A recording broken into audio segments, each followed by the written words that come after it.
تم دل سے منافق ہو، تو تم دل سے اللہ کو رب مانتے ہی نہیں، تم دل سے اسلام کو دین اور وے آف لائف جو ہے وہ مانتے ہی نہیں، تم دل سے نبی صلی اللہ علیہ وسلم کو آخری نبی ماننا، رسول ماننا اور ان کی اطاعت کرنا تمہارے دل میں ہے ہی نہیں، تو کہاں سے تم یہ کلیم کرتے ہو کہ تمہارے ظاہری اعمال جو ہیں وہ بس اس کی بیس کے اوپر یہ فیصلہ کر دیا جائے کہ تم بڑے نیک اور صالح ہو؟ جو اللہ اور اللہ کے رسول کی اطاعت کرے گا وہی بڑی کامیابی کو پہنچے گا۔ تو یہ اطاعت جو ہے یہ کامل اطاعت ہے، اس میں اللہ نے یہ نہیں کہا کہ جو اللہ اور اللہ کے رسول کی چند باتوں میں اطاعت کرے گا تو وہ کامیاب ہو جائے گا، یا کوئی یہ سمجھے کہ صرف نماز میں اس نے اطاعت کر لی تو وہ کامیاب ہو جائے گا، بلکہ مکمل اور کامل اطاعت ہے تبھی تم عظیم کامیابی کو پہنچو گے۔ تو اللہ کے حکم کے سامنے وہ کروڑوں فرشتے فوراً جھک گئے، ایک ابلیس نہیں جھکا، تو سوچیں کہ وہ ایک ابلیس وہ اللہ کی رحمت سے محروم ہو کے نکل گیا۔ فرق کیا تھا؟ ایٹیچیوڈ، جو ہم پہلے بات کی، سمعنا واطعنا۔ بھئی اللہ کہہ رہا ہے جب کہ جھک جاؤ تو بس جھک جاؤ، ختم بات۔ مسلمان ہو کے تم اس بارے میں سوال جواب کیوں کرتے؟ بھئی اللہ نے نماز کا حکم کیوں دیا؟ اللہ کے حکم کے سامنے کیوں کیسے آ سکتا ہے؟ اگر سچے دل سے ہم نے کوشش کی ہوگی اور اس میں اگر کہیں پہ کوتاہی رہے گی تو اللہ کی رحمت سے امید ہے کہ اللہ اپنی رحمت سے حقوق اللہ کے معاملے میں اللہ اپنی رحمت سے اس کو معاف کر دے گا، لیکن حقوق العباد میں چاہے کوتاہی سے بھی ہوئی، غلطی سے بھی ہوئی، جب تک بندہ معاف نہیں کرے گا اللہ سبحانہ تعالیٰ قیامت والے دن حقوق العباد میں سے کوئی چیز معاف نہیں کرے گا۔ اب کرنے کا کام کیا؟ پھر ہمیں کیا کریں بھائی؟ پہلی چیز ہمیں یہ سمجھنی چاہیے کہ اللہ نے ہمیں جو دین دیا ہے نا، وہ اس میں بہت سارے ایسے ایسپیکٹس ہیں جن کو ہمیں پورے طریقے سے اپنی زندگی میں اپلائی کرنا ہے۔ ایک چیز یہ ہے کہ اللہ اور اللہ کے دین اور نبی کریم صلی اللہ علیہ وسلم کے نبی ہونے پہ اپنے آپ کو راضی رکھنا۔ تو یہ کیا ہے؟ یہ دل کی کیفیت ہے۔ اسی لیے تو دعا سے کہا گئی نا، رضیت باللہ رب و بالاسلام دینا و محمد صلی اللہ علیہ وسلم نبینا۔ یہ دعا سکھائے گی کیوں؟ الفاظ کہو، اپنی زبان سے کہو کہ میں اللہ کے رب ہونے پہ راضی ہوں، اسلام کے دین ہونے پہ راضی ہوں، نبی کریم صلی اللہ علیہ وسلم کے محمد صلی اللہ علیہ وسلم کے نبی ہونے پہ راضی ہوں۔ دل کی رضا، منافقین کا جو سب سے بڑا مسئلہ وہ کیا تھا؟ وہ دل سے ان چیزوں پہ راضی نہیں تھے۔ اگر دل میں یہ رضا نہیں ہے، دل میں اللہ سے راضی نہیں ہے اور اسلام سے راضی نہیں ہے اور نبی محمد صلی اللہ علیہ وسلم کے نبی ہونے پہ راضی نہیں ہے، تو 70 سال بھی تم اللہ کے سامنے سجدے میں پڑے رہو، اللہ کے ہاں ایسے سجدوں کی کوئی ویلیو نہیں ہے۔ تمہارا دل ہی کرپٹڈ ہے، تم دل سے منافق ہو، تو تم دل سے اللہ کو رب مانتے ہی نہیں، تم دل سے اسلام کو دین اور وے آف لائف جو ہے وہ مانتے ہی نہیں، تم دل سے نبی صلی اللہ علیہ وسلم کو آخری نبی ماننا، رسول ماننا اور ان کی اطاعت کرنا تمہارے دل میں ہے ہی نہیں، تو کہاں سے تم یہ کلیم کرتے ہو کہ تمہارے ظاہری اعمال جو ہیں وہ بس اس کی بیس کے اوپر یہ فیصلہ کر دیا جائے کہ تم بڑے نیک اور صالح ہو؟ تو پہلی چیز کیا ہے؟ دل کی رضا، یہ بڑا امپورٹنٹ۔ دوسری چیز کیا ہے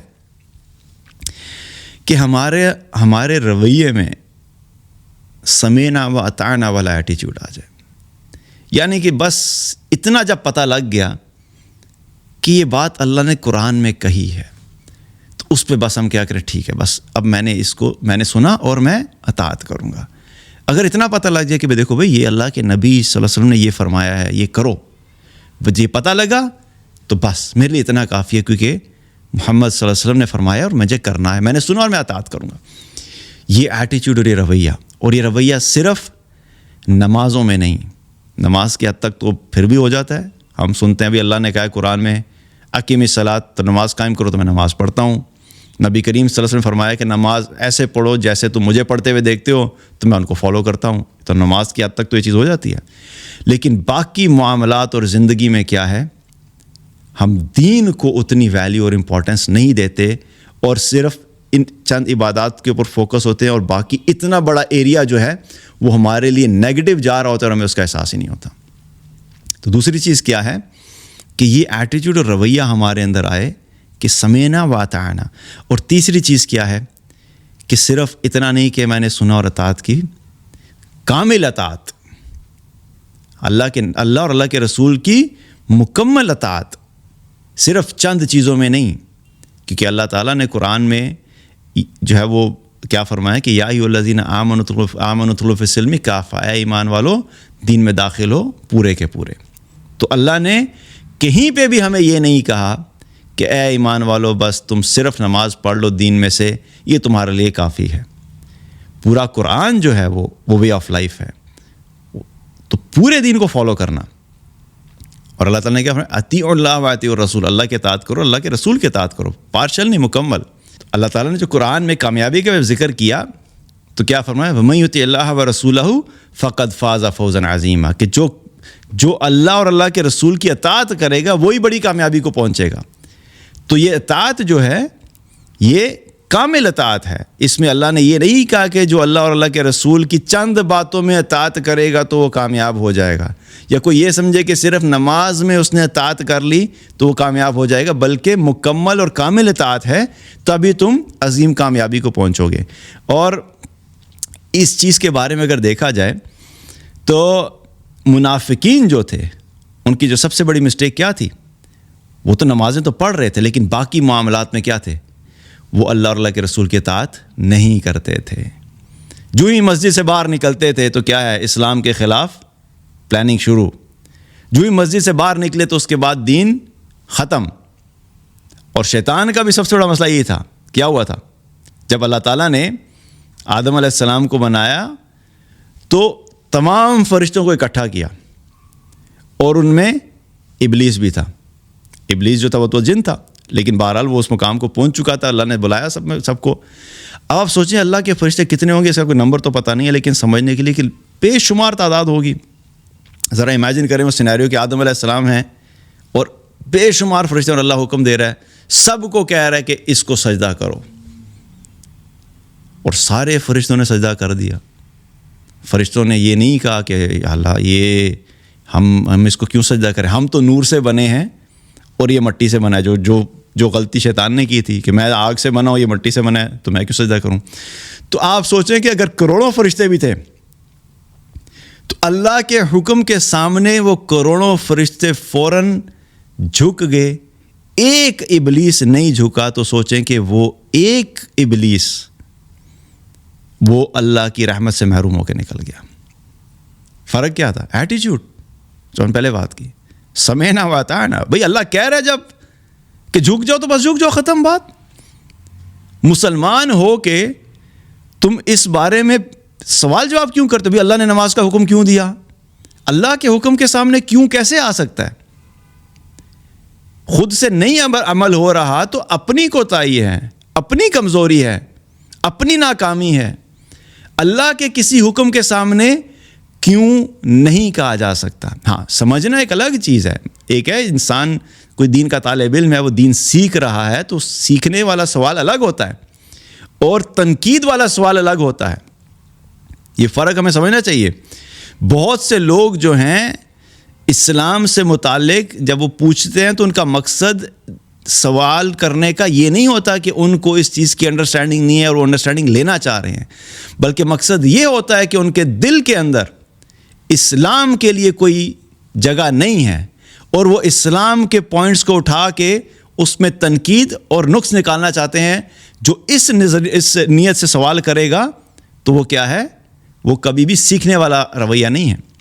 تو اللہ نے جب کہہ دیا ایک کام کرنے کا تو بس کر لو، تو کروڑوں فرشتوں نے کیا، وہ سارے اللہ کی رحمت کے نیچے آ گئے، اور ایک نے نہیں کیا تو کیا ہوا، اللہ نے اس کو نکال دیا، مردود کر کے نکال دیا، نکل جاؤ، مردود ہو کے نکل جاؤ۔ تو کیا ہے رویہ کہ بس اللہ کی اطاعت کرنی ہے اور کامل کرنی ہے، جس چیز میں بھی اللہ کہے گا، جس چیز میں بھی اللہ کے نبی صلی اللہ علیہ وسلم کا حکم آئے گا ہم نے اس کی اطاعت کرنی ہے۔ تو یہ چند چیزیں امپورٹنٹ اس لیے کہ جس دور سے ہم گزر رہے ہیں، ہمیشہ سے یہ رہا ہے لیکن جس دور سے ابھی ہم گزر رہے ہیں اس میں خاص طور پہ بہت زیادہ ایمفسس جو ہے وہ عبادات پہ ہوا، اس میں تو بہت سارے لوگ بہتر، لیکن معاملات میں جو بہت کمی ہے۔ اور دین کی اگر ہم بات کریں تو مکمل دین فالو کرنے کے لیے 5 چیزوں کو ذہن میں رکھنا ہے ہم نے۔ ایک اس کا حصہ ہے ایمانیات، اس میں انسان کا عقیدہ ٹھیک ہونا چاہیے، اللہ پر ایمان، انبیاء پر ایمان، فرشتوں پر ایمان، جو بھی ایمانیات کی ساری چیزیں وہ درست ہونی چاہیے۔ دوسرا ہے عبادات، صرف ایمانیات کافی نہیں ہے بلکہ عبادات بھی مکمل کرنی ہے، نماز بھی پڑھنی ہے، رمضان کے روزے بھی رکھنے ہیں، حج فرض ہے تو حج بھی کرنا ہے، جو فرائض زکوٰۃ فرض زکوٰۃ ادا کرنی ہے۔ اور پھر کیا ہے اس کے بعد ہے تیسرا معاملات، کہ جب لین دین کرنا ہے، کوئی بھی کسی قسم کا معاملہ ہے، اس کو بھی ہمیں اپنے اس میں بھی بے درستگی لے کے آنی ہے۔ چوتھی چیز کیا ہے، وہ اخلاقیات، کہ آپس میں ایک دوسرے کے ساتھ جو تعلق ہے، آپس میں ایک دوسرے کے ساتھ جو رویے ہیں، چاہے وہ گھر کے اندر ہو، چاہے وہ محلے میں ہو، چاہے وہ باہر ہوں، کسی کے ساتھ جو وہ ہمیں وہ بد اخلاقی کے ساتھ نہیں پیش آنا، اخلاقیات کے ساتھ پیش آنا ہے۔ اور پانچویں چیز کیا ہے، وہ ہے آداب زندگی، یعنی ہمیں ایسا دین اللہ نے دیا ہے کہ جس میں اٹھنے بیٹھنے، کھانے پینے، سونے چلنے، سفر کرنے، سواری، ایون واش روم میں انٹر ہونا، باہر رہا، ہر چھوٹی چھوٹی چیز کے آداب سکھائے گئے ہیں۔ تو وہ آداب بھی سیکھنے ہیں اور اسلام سے لینے ہیں۔ تو یہ 5 چیزیں ہم اپنے ذہن میں رکھتے ہوئے ان کو فوکس کر کے صحیح طریقے سے چلیں گے تو تبھی ہم یہ کہیں گے کہ ہم پورے دین پہ چلنے کی کوشش کر رہے ہیں۔ باقی اصل بات تو یہ ہے کہ انسان جتنی مرضی کوشش کر لے، جتنے مرضی ایفرٹ کر لے، جتنے مرضی ساری چیزوں کو کور کرنے کی کوشش کرے، کہیں نہ کہیں کوتاہی رہ ہی جاتی ہے۔ اور اگر سچے دل سے ہم نے کوشش کی ہوگی اور اس میں اگر کہیں پہ کوتاہی رہے گی تو اللہ کی رحمت سے امید ہے کہ اللہ اپنی رحمت سے حقوق اللہ کے معاملے میں اللہ اپنی رحمت سے اس کو معاف کر دے گا۔ لیکن حقوق العباد میں چاہے کوتاہی سے بھی ہوئی، غلطی سے بھی ہوئی، جب تک بندہ معاف نہیں کرے گا، اللہ سبحانہ تعالیٰ قیامت والے دن حقوق العباد میں سے کوئی چیز معاف نہیں کرے گا۔ تو حقوق العباد کی جو کوتاہیاں ہیں وہ میں دنیا میں معاف کرا کے جانی ہے، حقوق اللہ والی جو ہے اس میں کوشش کرتے رہنا ہے کہ ہم زیادہ سے زیادہ جو ہے وہ نیک اعمال کریں، اپنے دل کے اندر اخلاص لے کر آئیں، اللہ سے راضی ہوں، دین سے راضی ہوں، جہاں جہاں غلطیاں اللہ سے مغفرت طلب کرتے رہیں، تو انشاءاللہ اللہ کی رحمت سے امید ہے کہ اللہ تعالیٰ ہمارے گناہوں کو معاف کر دے گا۔